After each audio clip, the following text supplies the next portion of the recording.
बिहार निवडणुकीचे निकाल आता हाती लागलेले आहे. या बिहार निकालामध्ये NDAचं सरकार फुल बहुमताने आलं आपल्याला दिसून येत आहे. आपल्यासोबत बोलण्यासाठी माजी मंत्री एकनाथराव खडसे आहे. आपण त्यांच्याकडून जाणून घेऊ. भाऊ, काय तुमची पहिली प्रतिक्रिया असणार आहे? बिहारचे निकाल लागले. बिहारचा निवडणुकीमध्ये भाजप म्हणजे NDAला बहुमत मिळालं आणि राजद व काँग्रेस मागे राहिली. मूळ कारण असं आहे की या ठिकाणी नितीशजींचं सरकार होतं आणि नितीशजींच्या सरकारने त्या ठिकाणी एक योजना जाहीर केली लाडकी बहीणच्या माध्यमातून, जी मध्य प्रदेशमधनं सुरू झाली, जी महाराष्ट्रामध्ये आली आणि आता बिहारपर्यंत गेली. या तिन्ही राज्यामध्ये जे यश मिळालं ते लाडली बहीण योजनेमुळे यश मिळालं. मग आता त्या ठिकाणी मध्य प्रदेशला 1500 रुपये दिले, या ठिकाणी महाराष्ट्रामध्ये 1500 रुपये महिना दिला आणि आता तर ह्यांनी 10,000 रुपये देऊ सांगितले. याचा अर्थ असा आहे की 1500 रुपयावरून 10,000 रुपये महिलेला देत असताना आम्ही येणारच नाही ही भावना भाजपच्या किंवा NDAच्या मनामध्ये होती. त्यामुळे एनकेन प्रकारे आपल्याला या ठिकाणी यश मिळवलं पाहिजे. मग सरकारी पैशाने हा भ्रष्टाचार आहे, सरकारी पैशाने हे प्रलोभन आहे, सरकारी पैशाने ही निवडणूक जिंकलेली आहे. या ठिकाणी जर लाडली बहीण योजनेला 10,000 रुपये दिले नसते तर NDAला यश मिळालं नसतं.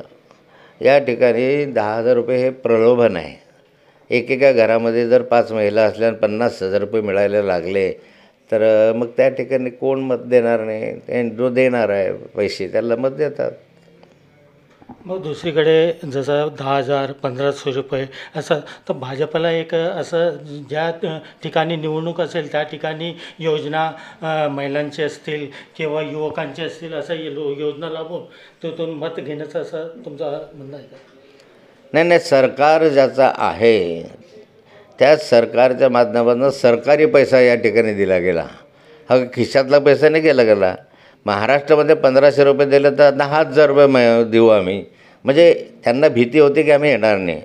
आत्ता नितीश कुमारांचं सरकार 5 वर्ष बिहारमध्ये असताना त्या ठिकाणी जर 5 वर्ष सरकार होतं तर त्यांनी केलेल्या विकास कामाच्या संदर्भात त्यांनी मतदान मागायला पाहिजे होतं की आम्ही 5 वर्षामध्ये एवढा विकास केला, बिहार बदललं वगैरे वगैरे, तर त्याला यश मिळालं असतं विकास कामांवर किंवा केलेल्या कामावर. पण त्यांना खात्री होती की आपण काहीच न केल्यामुळे जनता नाराज आहे, मत चोरीचे प्रकार वाढत आहे आणि हे सगळं या ठिकाणी काँग्रेसने किंवा त्या ठिकाणी काँग्रेस आघाडीने त्या ठिकाणी वातावरण तयार केलं होतं की हे कशा रीतीने या ठिकाणी मत चोरी वगैरे करतात आणि त्याला प्रचंड प्रतिसाद मिळत होता. तो प्रतिसाद पाहून इथे 1500 तर आम्ही 10,000 अशा प्रकारे त्यांनी पैसे वाढवले आणि सरकारच्या तिजोरीमधून द्यायला सुरुवात केली आणि त्याच्यामधनं मिळालेले यश आहे हे निर्भेळ यश नाही, हे प्रलोभन दाखवून मिळालेलं यश आहे. दुसरीकडे आपले महाराष्ट्राचे मुख्यमंत्री ते स्टार प्रचारक होते. ते तिकडे जितके उमेदवारांचे त्यांनी प्रचार केले ते सर्व उमेदवार निवडून आले असेही बोलले जात आहे. हे बघा, स्टार प्रचारक ज्या ठिकाणी जातात त्या ठिकाणी निवडून आले तर मग आमच्यामुळे आले आणि पडले तर मग दुसऱ्यामुळे पडले, ही म्हणायची पद्धत असते. मी भारतीय जनता पार्टीच्या स्टार प्रचारकांच्या यादीत कित्येक वर्ष राहिलेलो आहे आणि मला माहीत आहे ज्या ठिकाणी मी जायचो त्या ठिकाणी यश मिळायचं. कारण हवा होती, भाजपची हवा होती, वातावरण होतं, त्यामुळे यश मिळालं. तर बघा, मी तिथं 4 सभा घेतल्या त्यामुळे यश मिळालं. जर सभेमुळे यश मिळालं असतं तर लाडक्या बहिणीला 10,000 रुपये द्यायची गरज काय भासली असती? दुसरीकडे आता महाराष्ट्रामध्ये नगरपालिका महानगरपालिकाचे निवडणुकी लागलेले. आता बिहारमध्ये जसं भाजपला यश मिळालेलं आहे तसंच महाराष्ट्रामध्ये जे आता निवडणुकी येत आहे तर हे तर आता झाकी आहे, मुंबईची महापालिका आता बाकी आहे असे कार्यकर्ता नारे लावत आहे. तो मुंबईची महानगरपालिकेमध्ये भाजपचा झेंडा फडकणार का आणि त्यांचं महापौर होणार का? नाही, महापौर कोणाचा होईल काय होईल या सांगता येत नाही.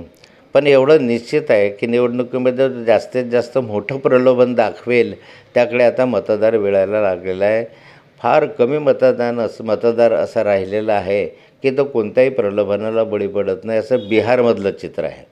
त्यामुळे हे आजही असंच दिसतं आहे की नगरपालिका महानगरपालिका चित्र चाललेलं आहे.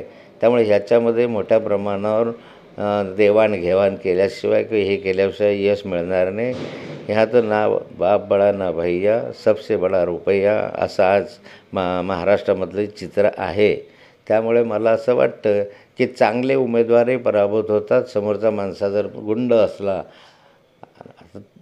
2 नंबरच्या धंद्यावाला असला तरी पैसा असला की यश मिळतं, असं आजची धारणा होत चाललेली आहे.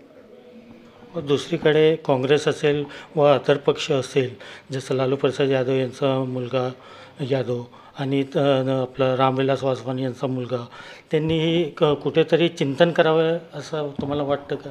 कुठेतरी ते कमी पडले असेल. चिंतन हेच करायचं असतं जिथं सरकार आहे त्यांना 10,000च्या जे 20,000 रुपये निवडणुका जिंकायच्या. काही चिंतन करायची गरज नाही आहे. इम्तियाज अहमद, न्यूज 18 लोकमत, मुक्ताईनगर.